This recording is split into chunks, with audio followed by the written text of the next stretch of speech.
একটা হাদিস শুনেন, বুখারী শরীফের 52 নম্বর হাদিস। ক্বালা রাসূলুল্লাহ সাল্লাল্লাহু আলাইহি ওয়াসাল্লাম, আল্লাহ নবী বলেন, বাইনামা রাজুলুন ইয়ামশি বিতরিক ফাওয়াজাদা গুসনা শাওকিন আলা তরিক ফাআখারা। রাস্তা দিয়ে আপনি হাঁটছেন, হঠাৎ ইটের একটা টুকরা পাইলেন, একটা কাঁটা পাইলেন, একটা সুই পাইলেন, কষ্টদায়ক বস্তু পাইলেন, কলার সিলকা পাইলেন। কলার সিলকা আপনি সরায়া দিলেন, ইটের টুকরা আপনি সরায়া দিলেন, কাঁটা আপনি সরায়া দিলেন। নবীজি বলেন, শাকারাল্লাহু লা, আল্লাহ তার প্রতি সন্তুষ্ট হয়ে যায়, ওয়া গফারা লা, আল্লাহ তার আগের সব গুনাহগুলো মাফ করে দেয়। ইটের টুকরা সরায়া দেন রাস্তা থেকে, রাস্তায় হাঁটতেছেন, এগুলা পাইলে সরায়া দেন। এটা খুব ফজিলতের কাজ। নবীজি হাদিসের শেষে বলেন, বুখারীর হাদিস শোনাইলাম, আবার মুসলিমের হাদিসে আসেন। মুসলিমের হাদিসের শেষে বলেন, ওয়াল হায়াউ শু'বাতুম মিনাল ঈমান, লজ্জা ঈমানের অঙ্গ। লজ্জা কিসের অঙ্গ? ঈমানের অঙ্গ। এবার দেখেন কি কয়, আমার দুই আঙ্গুলের দিকে তাকান।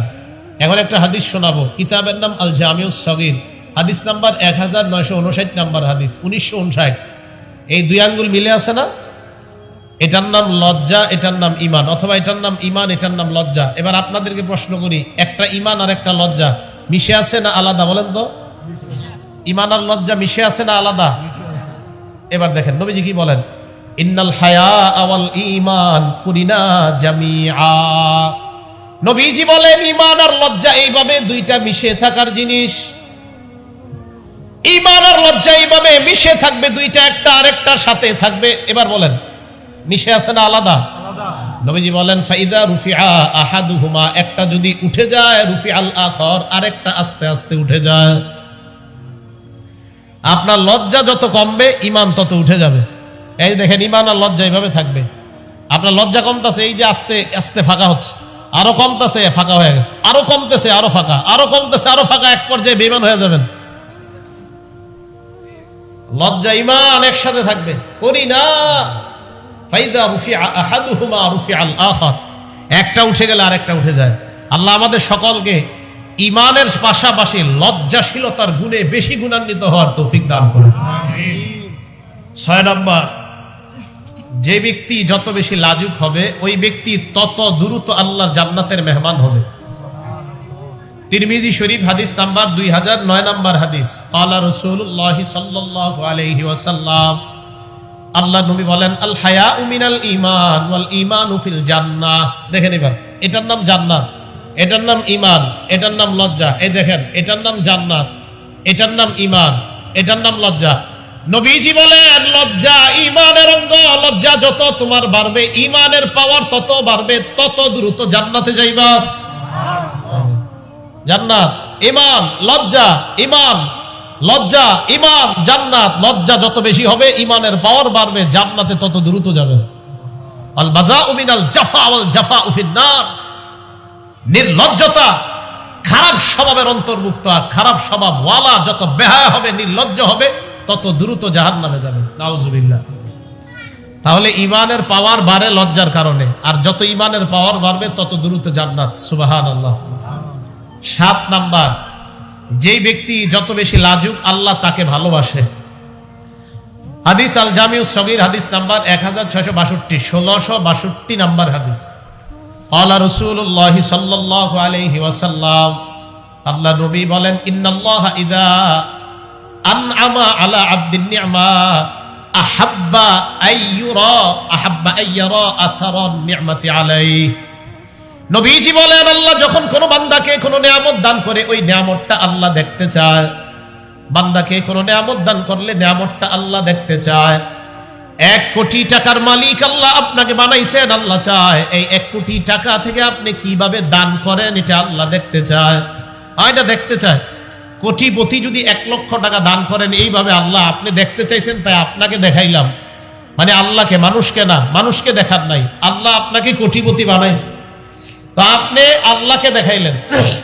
আমাদের কমিশনার সাহেব আছে এখানে, ওনারে দিয়ে উদাহরণ দিই।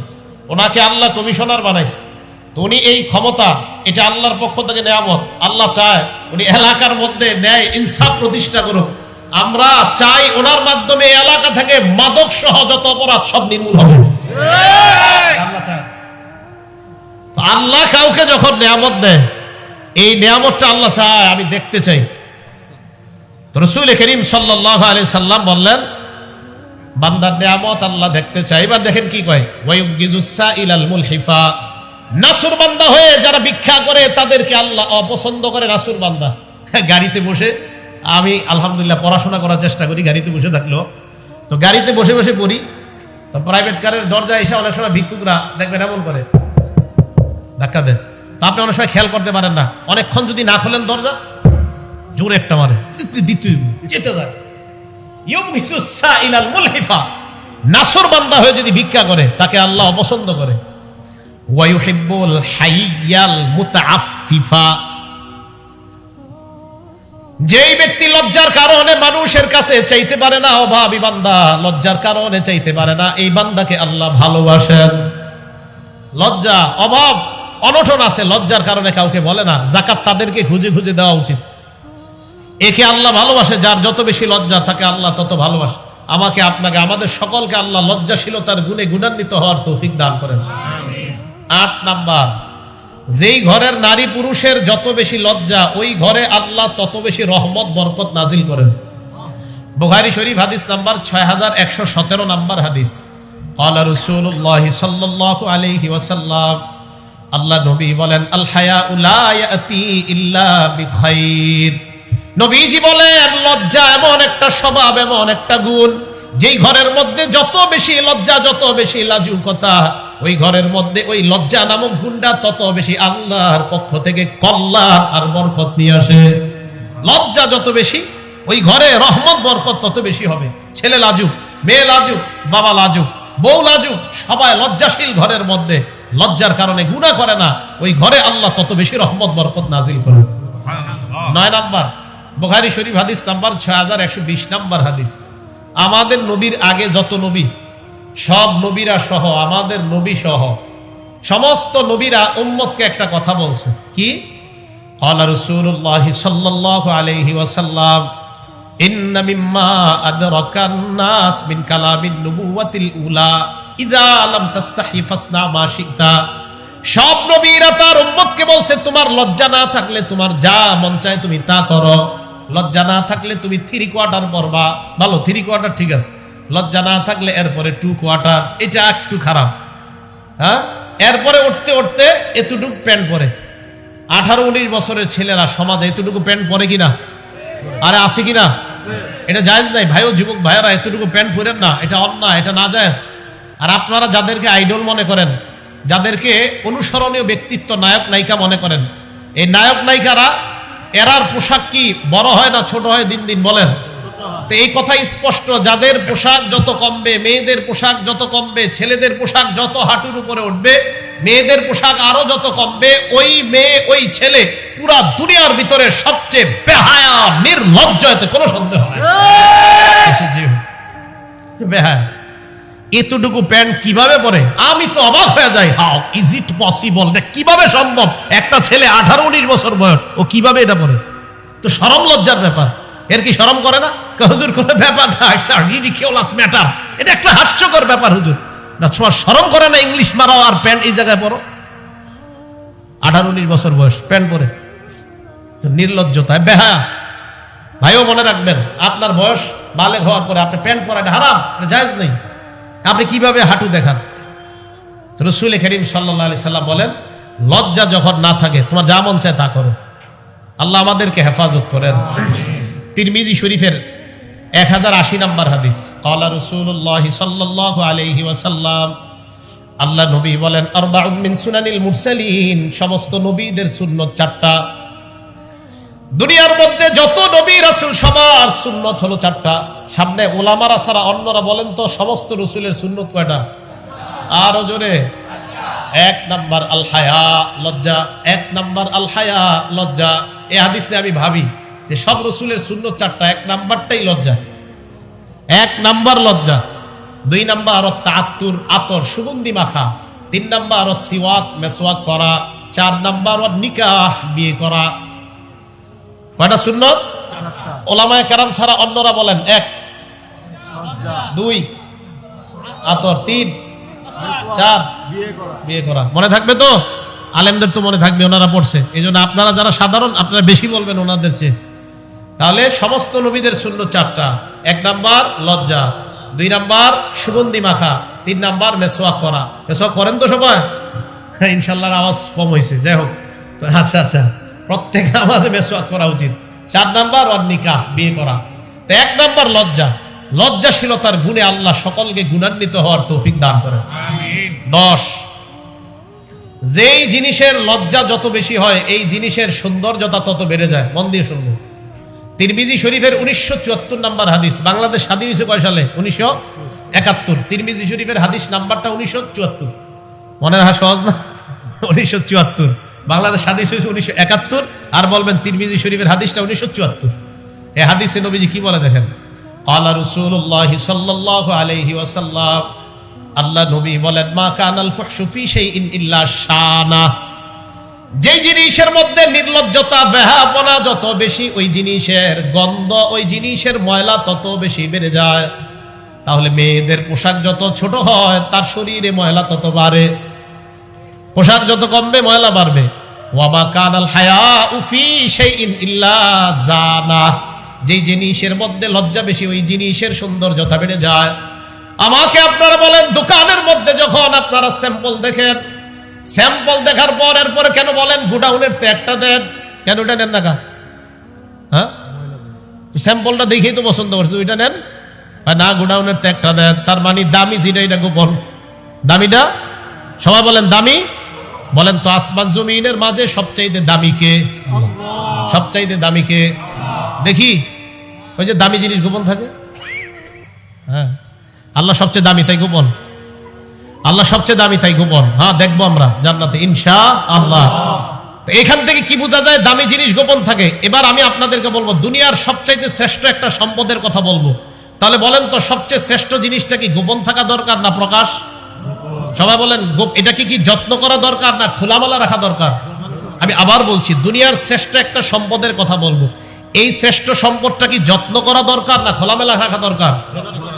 মুসলিম শরীফ হাদিস নাম্বার 3535 3535 আলা রাসূলুল্লাহ সাল্লাল্লাহু আলাইহি ওয়াসাল্লাম, আল্লাহ নবী বলেন, আদ-দুনিয়া মাতা, পুরা দুনিয়াটা ভোগের জায়গা। ওয়া খায়রু মাতা'id দুনিয়া আল মারআতুস সালিহা। এই দুনিয়ার মাঝে সবচেয়ে শ্রেষ্ঠ সম্পদ হলো একজন নেককার নারী। সুবহানাল্লাহ। আমি বলবো, আপনারা উত্তর দিবেন। বলেন তো দুনিয়ার শ্রেষ্ঠ সম্পদ নেককার নারী। দুনিয়ার শ্রেষ্ঠ সম্পদ, দুনিয়ার শ্রেষ্ঠ সম্পদ। তাহলে এটা কি আমরা যত্ন নিব নাকি খোলামেলা রাখবো? হ্যাঁ, দামি আল্লাহ গোপন থাকে, তাই দামি নারী তাকেও আমরা গোপন রাখবো। সুবহানাল্লাহ। দামি জিনিস গোপন রাখতে হয়, এটাই উসুল। প্রয়োজনে প্রকাশ করা। এই জন্য মেয়েকে যেদিন দেখবে ছেলে আইসা দেখা যায়, মেয়ের স্বামী মেয়েটাকে দেখা যায়। আল্লাহ আমাদের সকলকে কোরআন সুন্নাহ, নিজের মন মতো না বরং কোরআন সুন্নাহ যেইভাবে নবী আসলে আমাদেরকে বুঝাইতে চাচ্ছে ওইভাবে যেন আমরা বুঝতে পারি, আল্লাহ তৌফিক দান করেন। আল্লাহ আমাদের সকলকে তৌফিক দান করেন। কারণ নিজের মন মতো যদি বুঝতে চান তাহলে ঝামেলা আছে। রাসূল করিম সাল্লাল্লাহু আলাইহি সাল্লাম কয়, 4 অবস্থা যখন উম্মতের মাঝে হবে তখন বুঝবা উম্মত ঝামেলার মধ্যে পড়ে যাবে। তিরমিজি শরীফের 3058 নাম্বার হাদিস। নবীজি বলেন, তানহাউনা আনিল মুনকার তা'মুরুনা বিল মারুফ। তোমরা নেক কাজের আদেশ, অসৎ কাজের নিষেধ করতে থাকবা 4 জিনিস দেখার আগ পর্যন্ত। হাত্তা ইযা রাআইতা শুহান মুতাআ। দেখবা মানুষ কৃপণতার পূজা করে, টাকাটা নিজের কাছে রেখে দেওয়াটা মনে করবে এটাই ঠিক, যাকাত না দেওয়াটা মনে করবে ঠিক। 1 2 নাম্বার হাওয়ান মুত্তাবা, নফসের পূজা করবে মানুষ। 3 নাম্বার দুনিয়া মুআসসারাতা, দুনিয়াকে মানুষ প্রাধান্য দিবে। 4 নাম্বার ওয়া ইজাবা কুল্লি যি রাইয়িন বিরাইহি, প্রত্যেক মানুষ তার মতটাকেই মনে করবে এটাই সঠিক, দুনিয়ার সব ভুল। এই নফস আর মন চাহি জিন্দেগি যখন হবে তখন বুঝবা নেক কাজের আদেশ, অসৎ কাজের নিষেধ অন্যদের মাঝে অতটা কাজ হবে না। তো কি করবা তখন? নিজের ঈমান নিজে হেফাজত করার চেষ্টা করবা। ভাই উলামায়ে কেরাম আপনাদের খুব মহব্বত করে, আপনাদেরকে জাহান্নাম থেকে বাঁচাইতে চায়। তাই উলামায়ে কেরামকে শত্রু মনে করবেন না। মাঝে মাঝে উলামায়ে কেরাম কোরআন সুন্নাহ বলতেই থাকে, বলতে থাকে, ও হুজুর খুব ভালো বলে। যেই একদিন হুজুর একটা কথা বলে যেটা আপনার বিরুদ্ধে যায় অথচ আপনি অন্যায় করতেছেন, তখনই বলেন ধুর এটা অন্যায়। তাহলে আল্লাহ আমাদের সকলকে কোরআন সুন্নাহ মোতাবেক জীবন পরিচালনা করার তৌফিক দান করেন।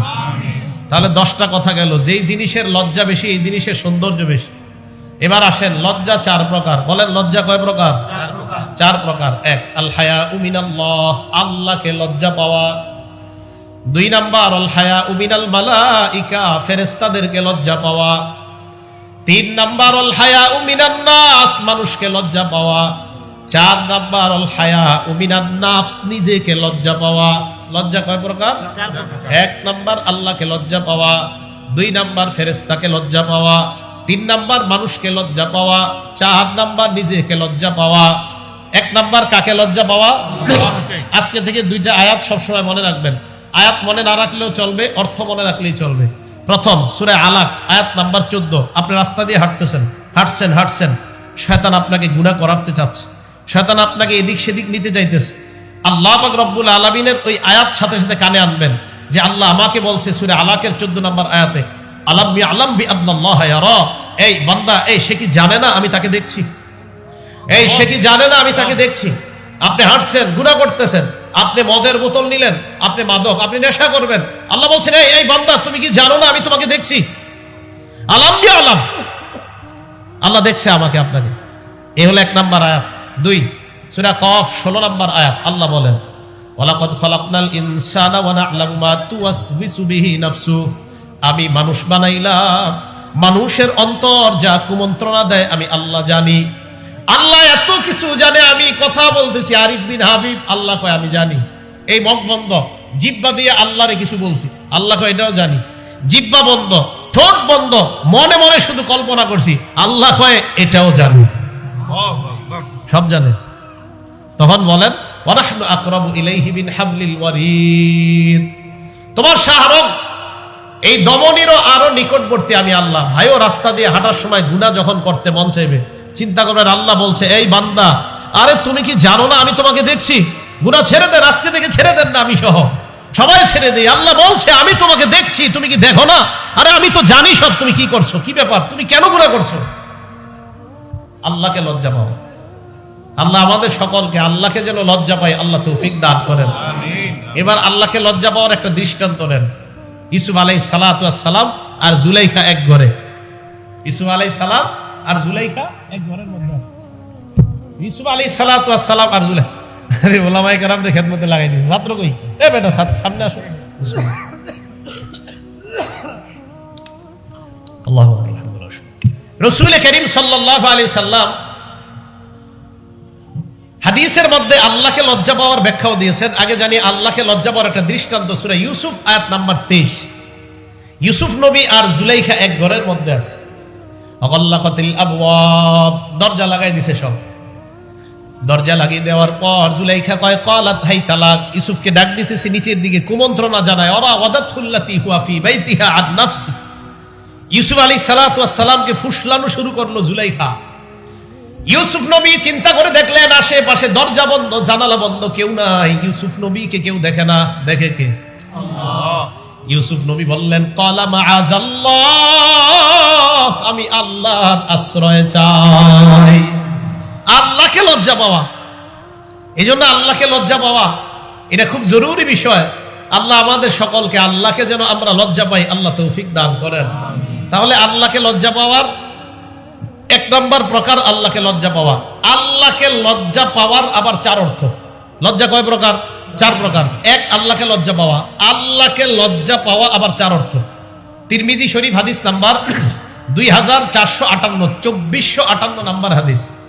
ক্বালা রাসূলুল্লাহ সাল্লাল্লাহু আলাইহি ওয়াসাল্লাম, আল্লাহ নবী বলেন ইস্তাহিউ মিনাল্লাহি হাক্কাল হায়া, তোমরা আল্লাহকে যথাযথভাবে লজ্জা পাও।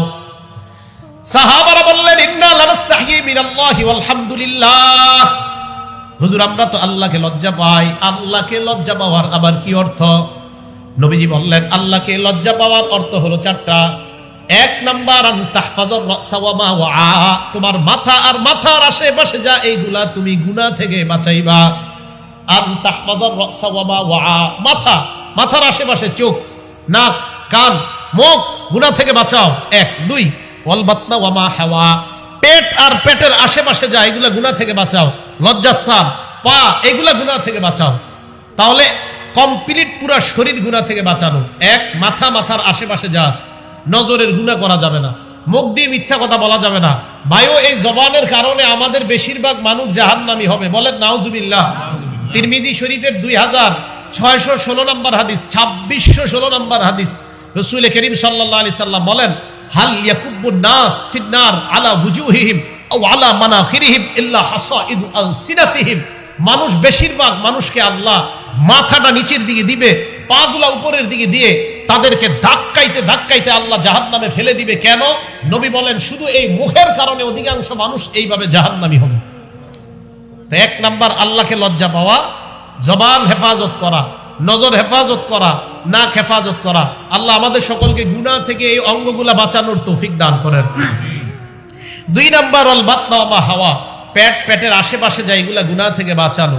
এবার দুইটা মিলায় দেখেন, রাসূল বলেন মাই ইয়াজমান লি মা বাইনা লাহইহি ওয়া মা বাইনা রিজলাইহি, আরেক বর্ণনায় ওয়া মা বাইনা ফাখিজাইহি।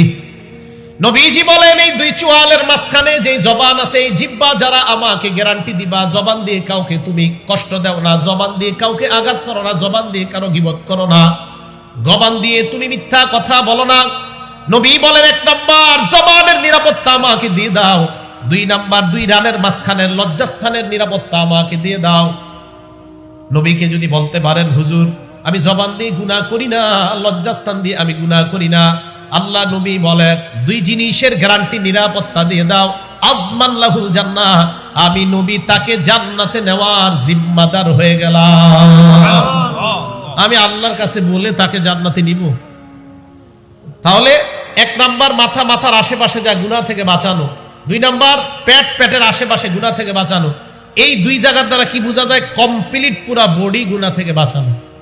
3 নাম্বার ওয়া তাতাযাক্কারুল মাউত ওয়াল বিলাহ, মরণ স্মরণ করা, মরণের পর আপনি পচে যাবেন এই অংশটা স্মরণ করা। আমি আপনি আজকে মারা গেলাম, এই যে দেখেন আমি আপনাদের সামনে বয়ান করতেছি, কি জনপ্রিয়তা, ভাবনা এমনই তো আমার,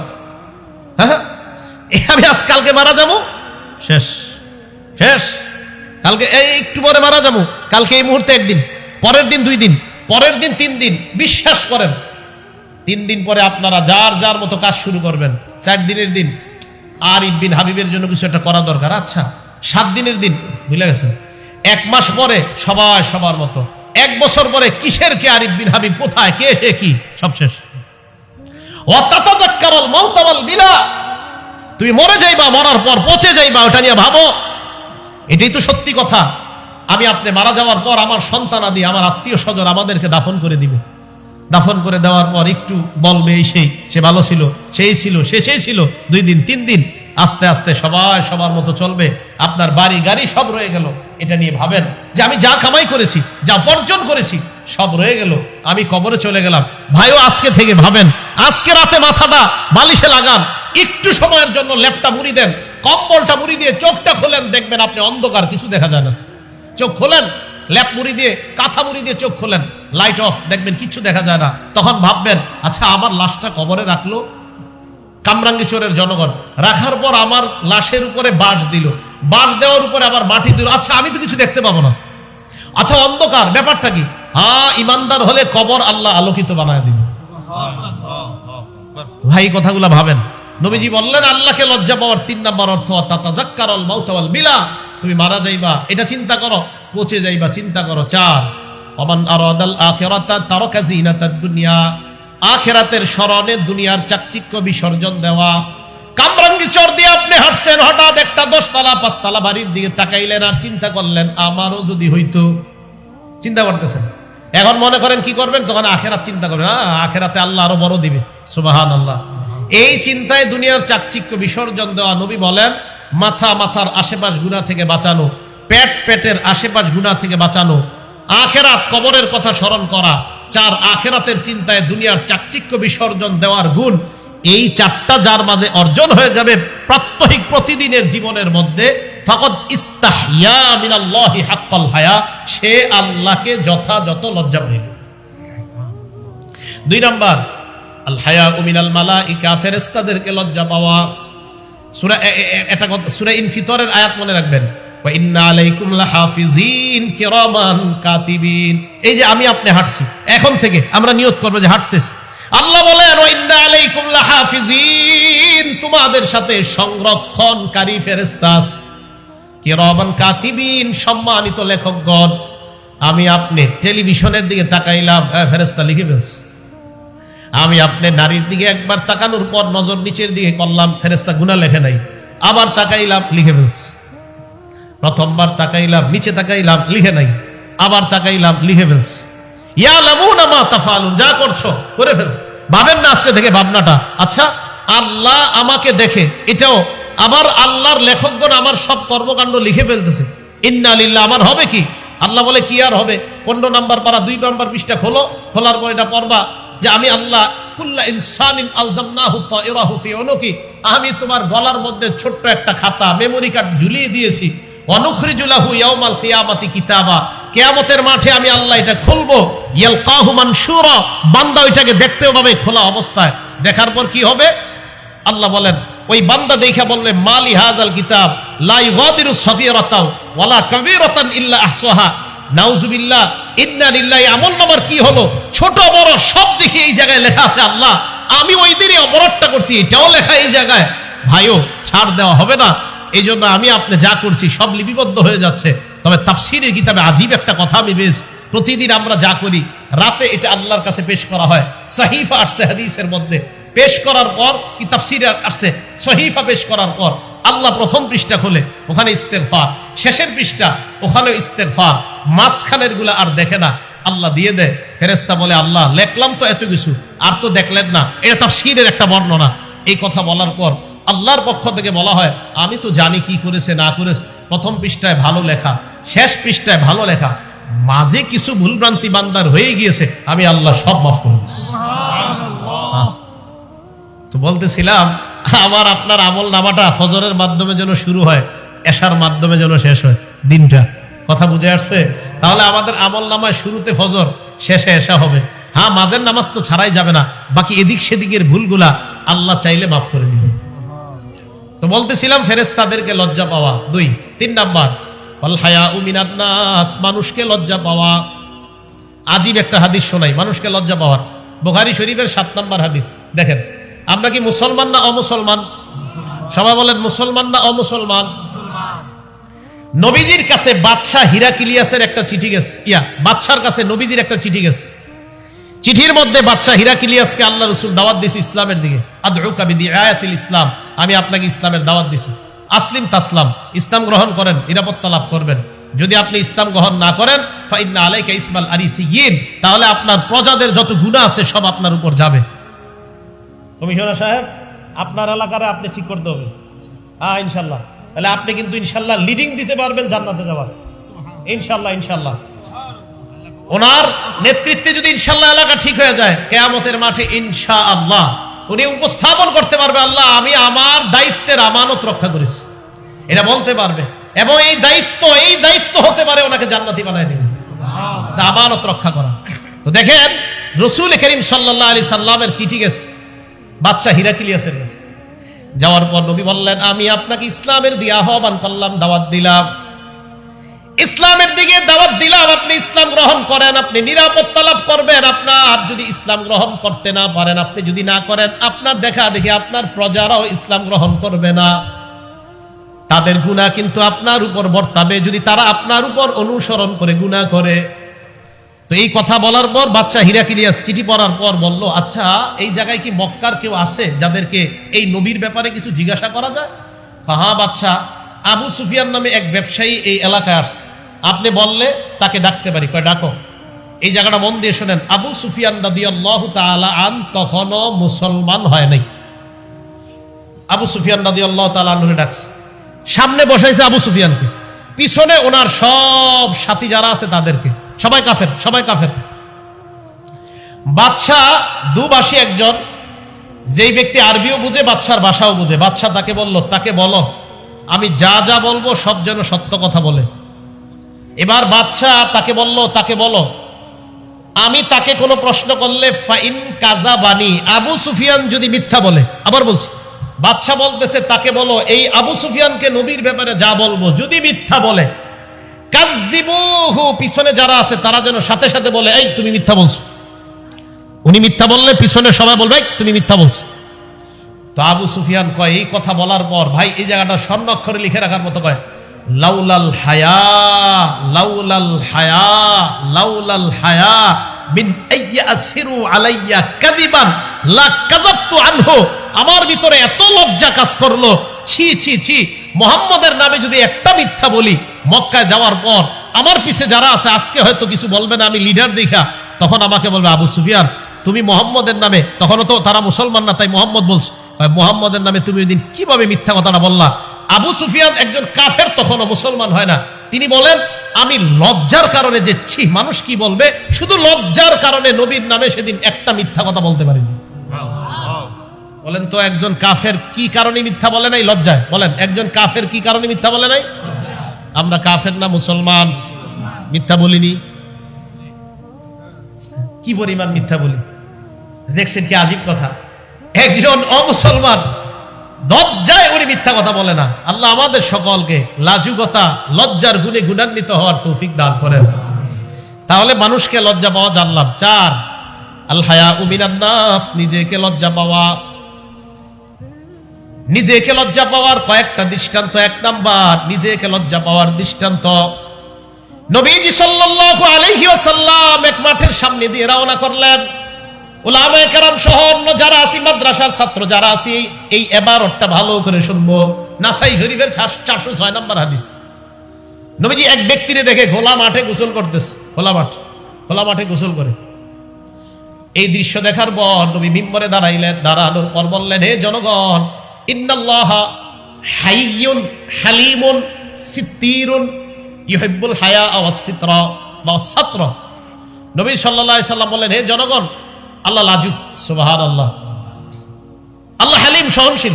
আল্লাহ সিত্তির, মানুষের সব ঢাইকা রাখে। আল্লাহ সব ঢাইকা রাখে, তোমরা দি সব খুইলা দাও। মানে কই কি, এই যে সবার সামনে গোসল করা। তো আমরা যারা গোসল করি অথবা আমরা যারা ছাত্র ভাই আছি, গোসলের ক্ষেত্রে একটু সাবধানতা অবলম্বন করা, গামছা শরীরে রাখা।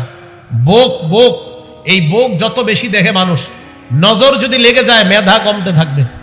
নজর লেগে যাওয়া হাদিস দ্বারা প্রমাণিত। নজর লেগে গেলে মেধা কমতে থাকে।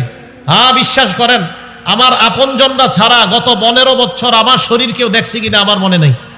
15-16 বছর হবে। হ্যাঁ, আমাদের সেইগুলা দিশা বলছে, শরীর দেখবে মেধা কমবে, শরীর দেখবে মেধা কমবে। তো বলতেছিলাম, হুজুরে বলছি, হুজুর দলিল কি? বেটা, নজর লাগলে, এটা হাদিস দ্বারা প্রমাণিত, নজর কারণে মানুষের শরীর আকর্ষণীয় হয়। এটা ছেলে হোক মেয়ে হোক। একটা ছেলে, হুজুর ছোট ছেলে কি আকর্ষণ? তার শরীর ছোট, ছেলের তার শরীরের মধ্যে আকর্ষণ থাকবে। নজর লেগে গেলে এই নজরের কারণে তার জীবনটা নষ্ট হয়ে যেতে পারে, মেধা কমে যেতে পারে। তাই গার্জিয়ান যারা আছেন, সন্তানদের শরীরের ক্ষেত্রে খুব সতর্ক। বারান্দায় খালি শরীরে দাঁড় করায় রাখবেন না। মাদ্রাসা ছাত্র হোক, স্কুলের ছাত্র হোক, খালি শরীরে বারান্দায় দাঁড় করায় রাখবেন না, অন্যরা যেন আপনার সন্তানের শরীর না দেখে। এই ব্যাপারটা সতর্কতা অবলম্বন করা। নবীজি সাল্লাল্লাহু আলাইহি সাল্লাম বললেন, ফাইদা তাসালা আহাদুকুম, তোমাদের কেউ যখন গোসল করবা, ফালইয়াস্তাতির, একটু পর্দা টর্দা দিয়ে গোসল করো। এইভাবে সবার সামনে গোসল করো মানে কি? তাহলে পর্দা দিয়ে গোসল করা, একটা ঢাকনার মধ্যে গোসল করা, এটা নিজেকেও লজ্জা পাওয়ার মতো। ওখানে তো কেউ আপনাকে দেখবে না। আল্লাহ আমাদের সকলকে এই গুণটা অর্জন করার তৌফিক দান করেন। আরেকটা উদাহরণ দেখি আমরা, আবু দাউদ শরীফের হাদিস নাম্বার 4014 নাম্বার হাদিস।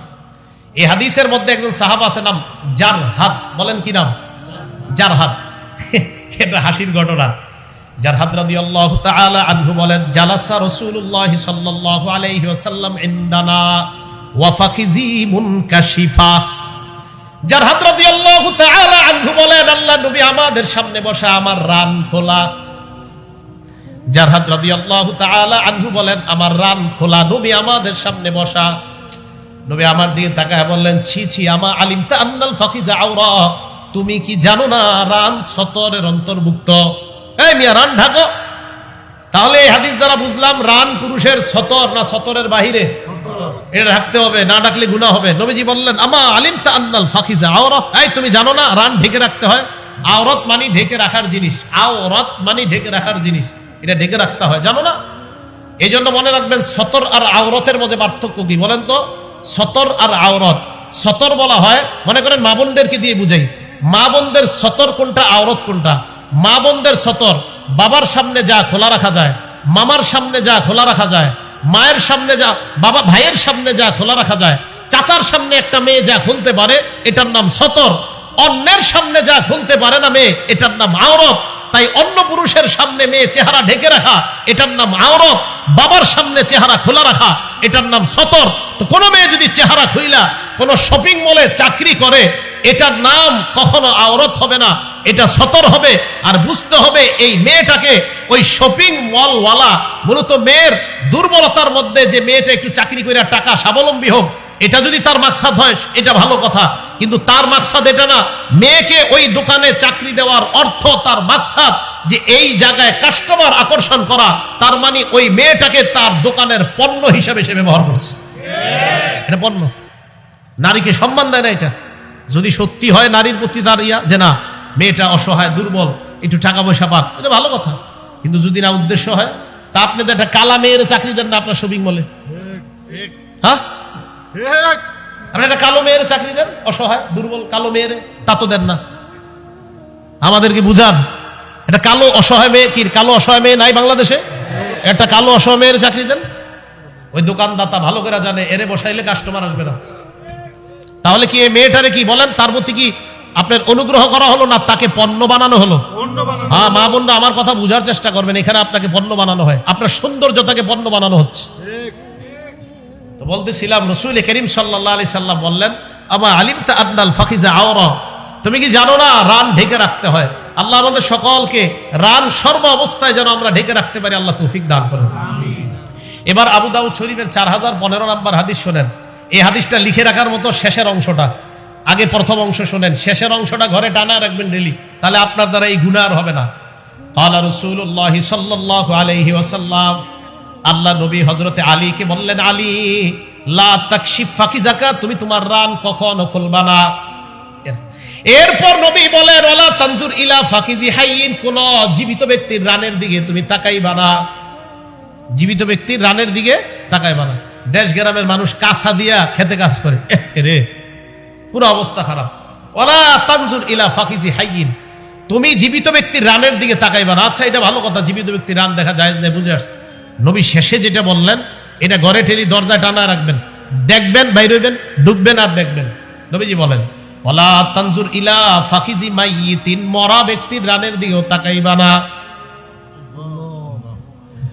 মরা ব্যক্তির রান দেখতে আল্লাহ নবী নিষেধ করলেন। তাহলে বলেন আমাদের সমাজে যারা জীবিত ব্যক্তি তারা যদি রান দেখায় এটা কি নির্লজ্জতা কিনা? এটা বেহায়াপনা। নবীজি বললেন জীবিত ব্যক্তির রান দেখো না, পরে কয় মরা ব্যক্তির রানও দেখো না। তাহলে বলেন রান এটা কতটা গুরুত্বপূর্ণ একটা অংশ পুরুষের জন্য। এবার আরেকটা হাদিস বললে গুরুত্বটা আরো বুঝে আসবে। হাদিস নাম্বার আবু দাউদের 4017 নাম্বার হাদিস। এক সাহাবা উনি রাসূল করিম সাল্লাল্লাহু আলাইহি সাল্লামের কাছে প্রশ্ন করছেন। এই হাদিসটা হলো এরকম, উলামায়ে কেরাম খুব এই হাদিসের সাথে পরিচিত। আন বাহজ ইবনে হাকিম আন আবিহি আন জাদ্দিহি, বাহজ ইবনে হাকিম তার আব্বা থেকে, তার আব্বা তার দাদা থেকে, এই হাদিসগুলো প্রায় আসে। তো বাহজ ইবনে হাকিম তার বাবা থেকে, তার বাবা তার দাদা থেকে জিজ্ঞাসা করছে, রাসূল করিম সাল্লাল্লাহু আলাইহি সাল্লামকে প্রশ্ন করছে, আওরাতুনা মানাতি মিনহা ওয়া মা নাজার, হুজুর আমরা কাদের সামনে কোন অঙ্গগুলা ঢেকে রাখবো আর কাদের সামনে ঢেকে রাখতে হবে না? নবীজি বললেন, ইহফাজ আওরাতাক ইল্লা মিন যাওজাতিক, তোমার বিবি ছাড়া তোমার ঢেকে রাখার অঙ্গ কারো সামনে তুমি খুলবা না। বাবার সামনেও রান খুলবেন না, ভাইয়ের সামনেও রান খুলবেন না, বোনের সামনেও রান খুলবেন না। নবীজি বললেন তোমার বিবি ছাড়া অন্য কারো সামনে যা ঢেকে রাখতে হয় তা খুলবা না। এই কথা বলার পর এখন দেখেন যেটা জিজ্ঞাসা করছে, এটা আমাদের যুবক ভাই যারা আছি, রাত্রে দরজা লাগায় যারা ফেসবুকিং করি, স্ক্রলিং এফবি করি যারা, আপনারা গার্জিয়ান যারা আছেন আপনারা কিন্তু জানেন না, এরা রাত 11টার পরে পড়ালেখার বাহানায় ভিতর দিয়ে দরজা লাগায় কি যে করে আপনিও জানেন না। এখন শোনেন, তো সাহাবা প্রশ্ন করলেন, হুজুর ইজা কানা আহাদুনা খালিয়া, হুজুর ঘরে দরজা লাগায় যদি কেউ একা একা ঘরের ভিতরে থাকি তাহলেও কি রান ঢাকতে হবে? আবার ঘরের ভিতরে একা একা আসি হুজুর তখনও কি রান ঢাকতে হবে? আবার বলছি, হুজুর ঘরে একা আসি, এই একা একাও কি আমার রান ঢেকে রাখতে হবে? ঘরে কেউ নাই হুজুর, দরজা লাগানো। নবীজি বলেন, ফাল্লাহ আহাক্কু আইয়ুস্তাহইয়া মিন, রাসূল করিম সাল্লাল্লাহু আলাইহি সাল্লাম বলেন, মিয়া ঘরে কেউ নাই, আল্লাহ, আল্লাহকে লজ্জা পাওয়া আরো বেশি দরকার তোমার। তাহলে ঘরে একা থাকলে রান খোলা যাবে ইচ্ছা করে? জোরে কয় না, রান ইচ্ছা করে খোলা যাবে না। অনিচ্ছায় হতে পারে। একা ঘরে থাকলে ইচ্ছা করে রান খোলা রাখা যাবে না। আচ্ছা, আরেকটা হাদিস বলি, আবু দাউদ শরীফের হাদিস নাম্বার 4018 নাম্বার হাদিস।